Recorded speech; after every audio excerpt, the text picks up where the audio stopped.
మోడీ ప్రవేశపెట్టిన నోట్ల రద్దు తర్వాత రిలీజ్ అయిన పెద్ద మూవీ అంటే ధృవ ఒక్కటే. దీనికి ముందు ఎక్కడికి పోతావు చిన్నవాడా రిలీజ్ అయినా కానీ అది చిన్న సినిమా లిస్టులోకి వెళ్ళిపోయింది. అలాగే ఈ నోట్ల రద్దు మన మూవీస్ పై బాగానే ఎఫెక్ట్ చూపిస్తుంది అనుకున్నారంతా.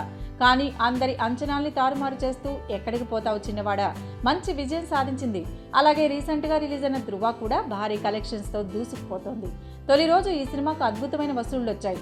దాదాపు 14 కోట్ల వరకు వసూలు చేసినట్లు అంచనా వేస్తున్నారు ట్రేడ్ పండితులు. అసలు చరణ్ సినిమాలో హైయెస్ట్ ఓపెనింగ్ ఇదే కావడం విశేషం. సురేందర్ రెడ్డి తెరకెక్కించిన ఈ థ్రిల్లర్ పై ప్రేక్షకులు బాగానే మనసు పడుతున్నారు. ఒక విధంగా చెప్పాలంటే ఒరిజినల్ కంటే కూడా మేకింగ్లో మన సినిమాకే ఎక్కువ మార్కులు పడుతున్నాయి. కాకపోతే కామెడీ లేకపోవడం ఒక్కటే మైనస్ అని ఫీల్ అవుతున్నారు మాస్ ప్రేక్షకులు. అయితే కథలో లీనమైన తర్వాత అవేవీ గుర్తుకురావు.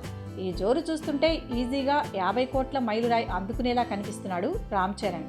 అలాగే ఇప్పుడు ధృవ ఇచ్చిన ధైర్యం చాలా సినిమాలకి ఆయువు పట్టులా మారింది. ఎందుకంటే ఇప్పుడు ధృవ ఇచ్చిన ఈ బూస్టప్తో సంక్రాంతికి రిలీజ్ అయ్యే సినిమాలు హాయిగా ఉండొచ్చు. ఎందుకంటే సంక్రాంతికి రిలీజ్ అయ్యే సినిమాలు మినిమం యావరేజ్ టాక్ తెచ్చుకున్నా చాలు, మంచి హిట్ లిస్ట్లోకి వెళ్తాయి ఆ మూవీస్ అన్నీ.